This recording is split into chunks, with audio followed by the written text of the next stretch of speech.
We're now joined by Steve Marbach of the Falls City Beavers, coming off a fantastic season, a one-loss campaign last year here on the Padilla Poll. Jeff Power, tell me about how you build off of last year. How do you use that to your advantage and continue to roll towards another state title?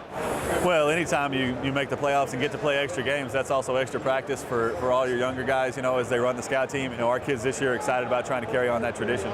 Zach Jimerson, your quarterback, tell me about him. What did he kind of use last year as, that experience, and how does he take that into this season? Well, Zach was so fortunate last year as a sophomore.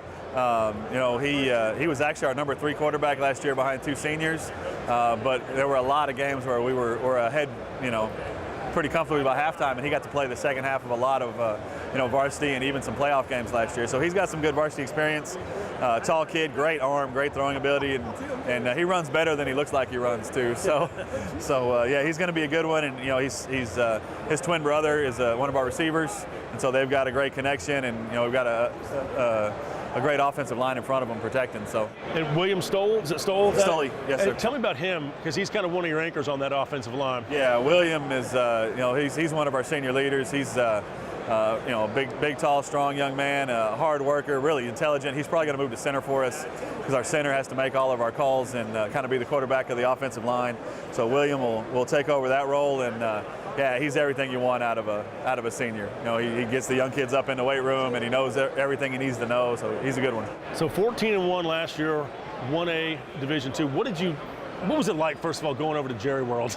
Man, it was crazy. That whole experience was very wild. We beat Tenaha on that Friday night, which was kind of getting over the mountain for us. They had beat us in the semifinals the year before, and we knew how good they were. So that was a huge win for us, and we had to turn right around and play Thursday morning. So that week went by really fast. Like a 10 a.m. start or something. Yeah. So it was, but it was so much fun. Great experience for the kids. Pretty much the town of Falls City just shifted north to Arlington for the week, and we'd love to do it again. There's something special about playing at AT&T Cowboy Stadium, isn't there? Yeah, just driving in. When we got to the parking lot and the bus turned left and went under the road and underneath the stadium to drop the kids off. I was picking coaches' mouths up off the floor just like kids, and it was very special. And you walk out of that tunnel, and Shiner was playing the game before us, and we have a lot of ties with Shiner. Used to be in the district with them, so we'll sneak out the tunnel and watch Shiner playing a little bit. Our kids' hearts were already pattering pretty good, but after that, you see that atmosphere and get to go out there. It was very special. So, with expectations being so high at Falls City, how do you kind of prepare your team and the fan base there in Falls City this year?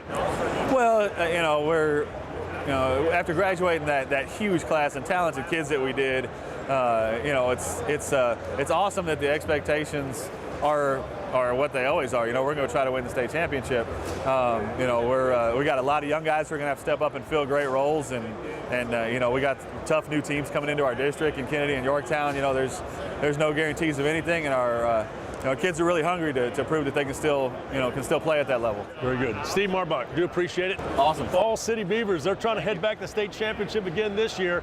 For the Padilla Poll, I'm Jeff Power for PSquaredSports.com.